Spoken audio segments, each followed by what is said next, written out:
Je m'appelle Jean-Luc Vandenez, je suis ex-prof de maths et navigateur.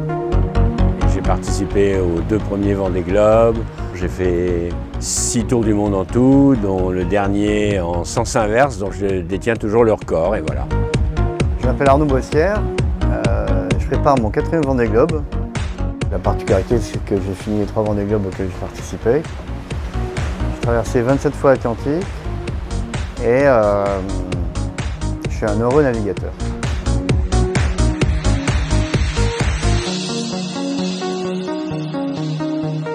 Quand on fait du bateau, quand on fréquente des endroits qui sont complètement hors du tourisme, c'est sûr qu'on se sent privilégié. C'est assez magique parce que c'est encore des endroits qui sont propres, non pollués, qui ne souffrent pas de la présence humaine.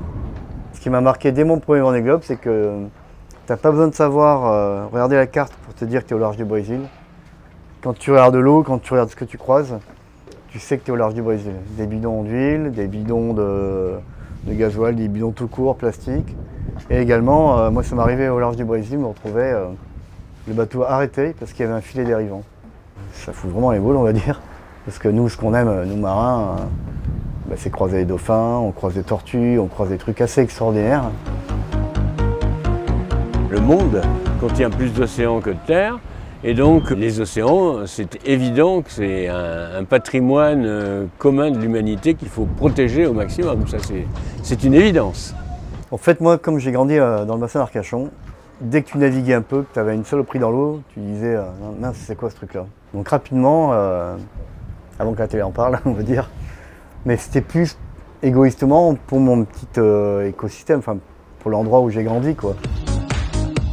Cette sensibilité à l'environnement, c'est totalement récent.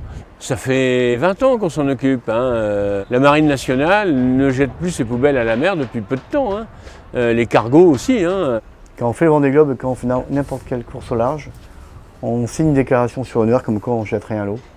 Et d'ailleurs, c'est partie du règlement, à l'arrivée du Vendée Globe, on vérifie plein de trucs sur le bateau, et notamment on vérifie nos poubelles. Il y a 4 ans, au bout de 3 mois de mer, j'avais 7 poubelles, ce qui est très peu au final. Et aussi nous, on a du gasoil qu'on embarque à bord, puisqu'on a un moteur, pas pour la propulsion, mais pour servir du groupe électrogène. Et on fait un tour du monde avec 120 litres de gasoil, ce qui est très peu. Et la plupart du temps, on a des petits appareillages à l'arrière du bateau, des hydrogénérateurs, des petites turbines qui tournent, qui nous permettent de recharger les batteries. Et là, justement, on embarquera aussi une éolienne, une petite éolienne démontable. Tout ça pour dire qu'on part 3 mois en mer, au final, quand on revient, notre bilan carbone il était très faible. Ça, c'est qu'un pas anodin. Ça qui plaît aussi au commun des mortels, c'est qu'on est autonome aussi. On part des sables, on revient au sable, on n'a pas le droit de s'arrêter. En bateau, bien sûr, on a l'impression de vivre, d'être proche de la nature. On ne peut pas influencer les éléments, on ne peut pas influencer la météo, on ne peut pas influencer la mer.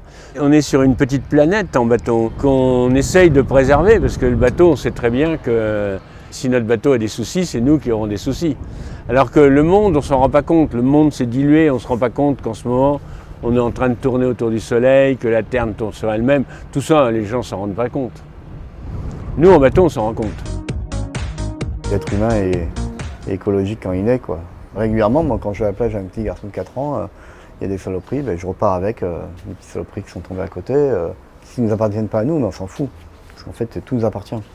C'est pas juste se donner bonne conscience, quoi. Il faut avoir la bonne conscience. Il ne faut pas juste la donner. Il faut qu'on ait conscience de ce qui se passe et que chacun à son niveau, qu'on fasse gaffe.